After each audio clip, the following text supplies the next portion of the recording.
Assalamualaikum warahmatullahi wabarakatuh. Perkenalkan, nama saya Gina Fauziah dengan NPM 10060617021. Pada kesempatan kali ini saya akan mempresentasikan hasil penelitian skripsi saya yang berjudul Estimasi Pseudo Maksimum Likelihood untuk mengatasi masalah log linier pada kasus kusta di Jawa Barat tahun 2018. Dimulai dari pendahuluan. Yang pertama yaitu regresi Poisson. Regresi Poisson ini merupakan salah satu regresi yang menganalisis hubungan antara variabel respon yang bersifat diskrit dan juga berdistribusi Poisson dengan variabel bebas.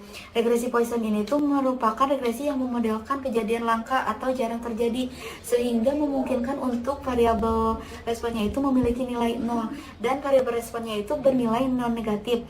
Nah, karena bernilai non negatif sehingga model ini tuh cocok untuk dimodelkan regresi yang ditransformasikan log pada variabel responnya. Lalu selanjutnya, regresi Poisson itu memiliki variabel respon yang bersifat diskrit, sehingga dapat dipastikan terjadi heteroskedastisitas pada data karena merupakan variabel respon yang bersifat diskrit. Karena adanya heteroskedastisitas pada data, sehingga untuk estimasinya itu tidak bisa menggunakan estimasi OLS pada umumnya. Nah, karena adanya nilai 0 pada variabel respon dan juga adanya heteroskedastisitas pada data, sehingga menyebabkan suatu penaksir itu menjadi bias. Nah, maka digunakanlah estimasi PPML untuk mengganti estimasi OLS yang mengatasi masalah adanya nilai 0 pada variabel respon dan adanya heteroskedastisitas pada data. Selanjutnya saya dalam penelitian ini memiliki dua tujuan. Yang pertama yaitu untuk memodelkan log linier dan juga regresi Poisson yang diestimasi oleh PPML pada kasus kusta di Jawa Barat tahun 2018. Tujuan kedua yaitu untuk mengetahui faktor-faktor apa saja sih yang berpengaruh untuk penyakit kusta di Jawa Barat tahun 2018. Selanjutnya, metodologi penelitian. Nah, data yang saya gunakan yaitu data sekunder yang saya ambil dari website Badan Pusat Statistika Jawa Barat dengan mengambil 6 variabel. Yang pertama yaitu variabel respon, yaitu penderita kusta, dan 5 variabel bebas, yaitu yang terdiri dari kepadatan penduduk, fasilitas kesehatan, rumah sehat, rumah tangga, perilaku hidup sehat dan bersih, dan juga jaminan kesehatan. Berikut adalah hasil penelitian. Yang pertama ini adalah deskriptif dari variabel kusta. Dari sini kita bisa melihat bahwa terjadi kemiringan pada variabel kusta. Dilihat dari nilai rata-ratanya sebesar 75,6 dan nilai median sebesar 18. Mereka memiliki perbedaan yang cukup jauh, sehingga dapat dibuktikan bahwa terdapat kemiringan data pada variabel kusta. Nah, selanjutnya ini adalah deskriptif statistik dari variabel kusta yang ditransformasikan log.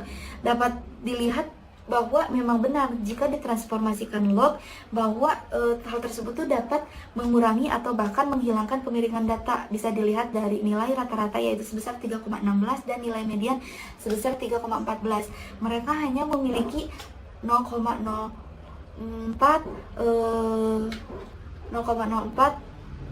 perbedaannya. Jadi dapat dibuktikan bahwa dengan melakukan transformasi log itu dapat mengurangi bahkan menghilangkan kemiringan data.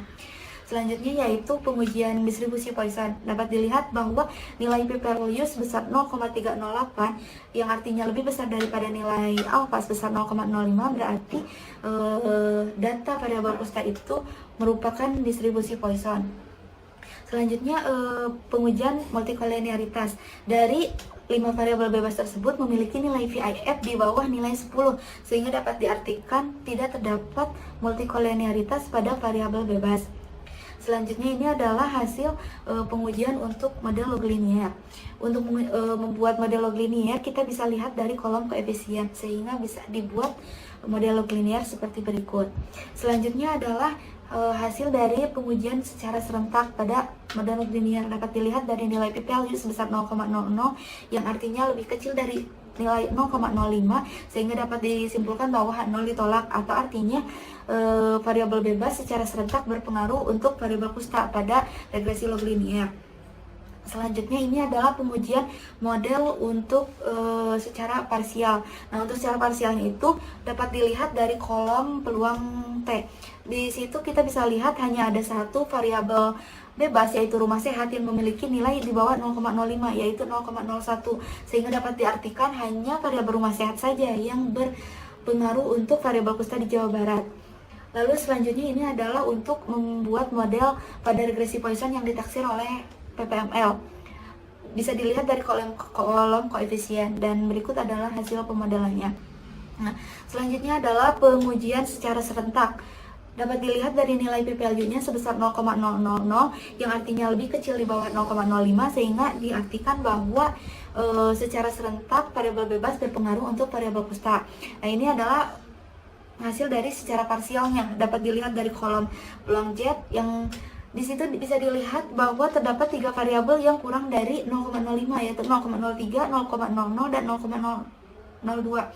Sehingga ada 3 variabel yang berpengaruh untuk penyakit kusta di Jawa Barat tahun 2018. Nah, selanjutnya melakukan pengujian model terbaik. Dilihat dari nilai AIC. Di situ dapat dilihat bahwa model regresi Poisson dengan PPML memiliki nilai AIC lebih kecil dibandingkan yang log linear, sehingga dapat disimpulkan bahwa model terbaik itu yaitu yang diestimasi oleh PPML. Selanjutnya adalah kesimpulan. Berikut adalah model dari regresi log linear dan juga regresi Poisson yang diestimasi oleh PPML. Selanjutnya, untuk faktor-faktor apa saja sih yang berpengaruh untuk penyakit kusta di Jawa Barat? Nah, ternyata ada 3 yang berpengaruh, yaitu rumah sehat, fasilitas kesehatan, dan juga pengguna jaminan kesehatan. Sekian yang dapat saya sampaikan. Mohon maaf apabila banyak kekurangan. Wassalamualaikum warahmatullahi wabarakatuh.